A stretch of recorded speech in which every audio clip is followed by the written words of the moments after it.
Hello, gardening friends. Today is Sunday, December 4th, and I thought I would start you out on a tour of the front yard. These are my Johnny jump ups. You can see how they face the sunlight, but they're in absolute full bloom, so I thought I would show you those. The Nandinas have put out their Christmas color, and they look spectacular.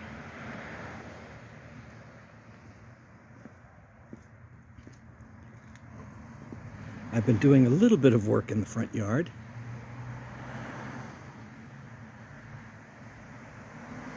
This is the time of the year that the Nandinas do look the best.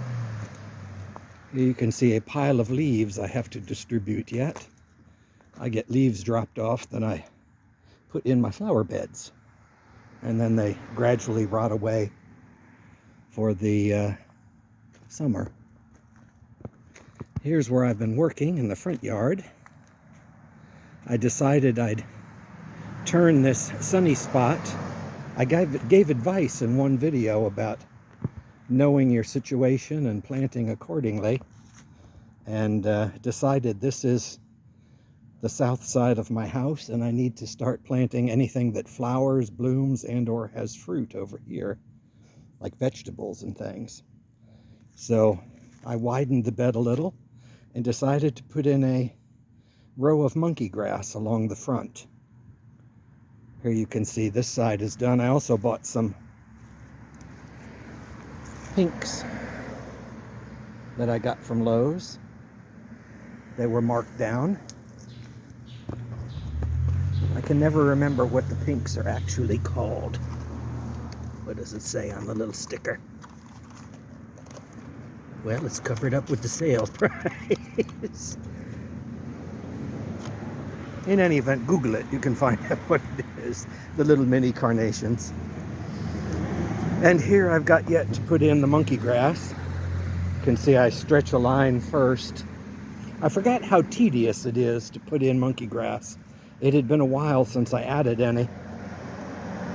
It's double work because you harvest from an area where you have a lot of monkey grass, and when you harvest it, I use a shovel, you cut off a lot of the grass, and so what you have to do is you have to finesse out the ones with roots so that you can plant them, and you get a bunch of them together, and then they get tangled up and you have to finesse them out, and it's kind of like putting in hair plugs. Not that I ever put hair plugs in, but it's that concept of one sprig at a time that you just keep planting in the trench. So I'm going to turn this front garden more into a potager, nice French word, kind of a kitchen garden. Lord knows we need to emulate the French. They're known for such fantastic things. But in any event, we'll just call it the front garden. But I have put in a few veggies. I've had parsley. I put in some mustard greens, some sage. That's a foxglove. And I planted this magenta colored butterfly bush.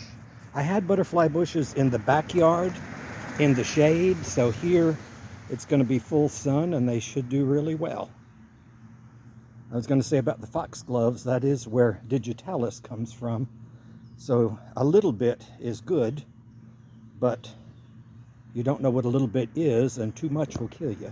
So I wouldn't try chewing on any foxglove leaves for digitalis, because you'll probably wind up sick, if not dead.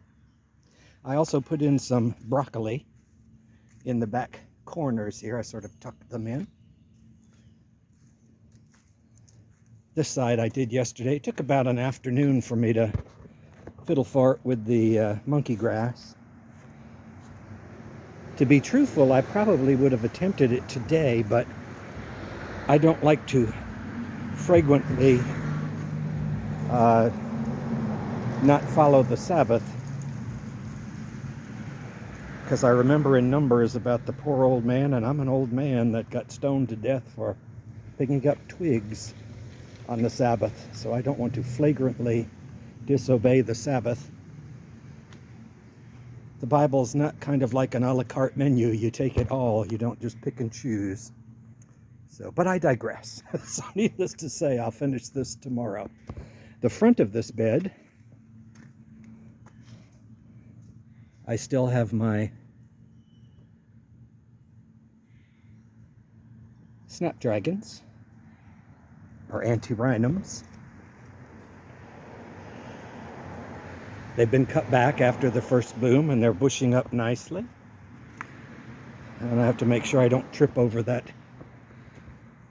straight line that I've got. And there you see a close-up of the front. Everything's looking pretty good. What's not looking so good is the lawn. The frost came and killed most of the lawn. I have 10 pounds of winter rye waiting in the back of my trunk. And it's ready to be planted, but I want to finish messing around in the front yard. And I did get muddy yesterday doing it, but I want to go ahead and finish like I did this side, and then I'll sprinkle the winter rye. I used a grass patch that I happen to have and filled up. I took a bag of soil and put it in this hole that I have. Something was here, probably the squirrels were digging this morning. And the only other thing of note really in the front yard is the cassias. They're still in bloom. I'm going to let them get as floppy as they want over here.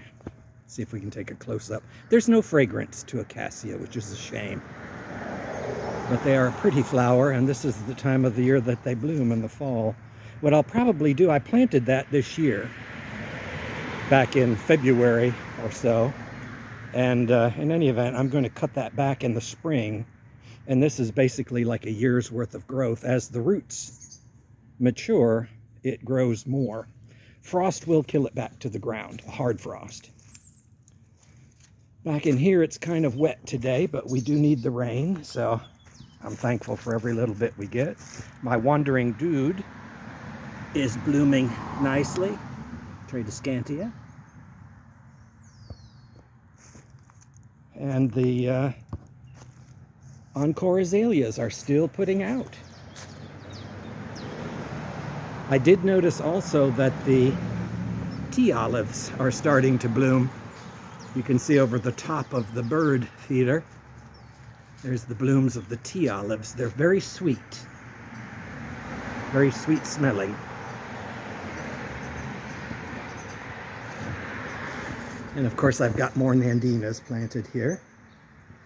I think I had another, yes I do. I have a bloom on my Professor Sargent. This is my favorite camellia.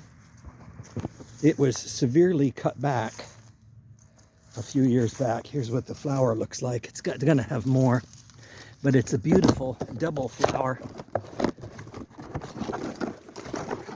Well, you get the gist. I'm fighting the bush with the camera. But it's a double flower, and the central portion of the flower bends in on itself, and usually it's like 4 quadrants. This was a much bigger bush, but years ago when I had the damage to my trees, they had to drive a truck through here, and in doing so, they took out the majority of my Professor Sargent camellia. All the other camellias have been planted since then. That's why they're small. Not much else really going on here. Lots of buds. Lots of buds here. These are huge buds. So, barring a really hard frost, I'm looking forward to a nice camellia season. This, I don't know the name of this. An older woman up the street told me it was, what did she say? Miss America, I think. Her brother, she was in her 90s, and her brother was big into the botanical gardens. It's basically a white version of the Professor Sargent flower. Double with that pile in the middle that sort of folds in on itself. And there you have it. I'm going to go and relax for the rest of the day. Put up a few Christmas ornaments. I started putting some things out. This year I'm kind of chilling out during Christmas. I've realized as you age that Christmas is always dear to you, but it's not quite as hectic as you get older, because you've realized, you know, Christmas is going to come and go regardless of whatever I do. So just chill out, relax, and enjoy it. Let it envelop you. So, have a good day. See you next week.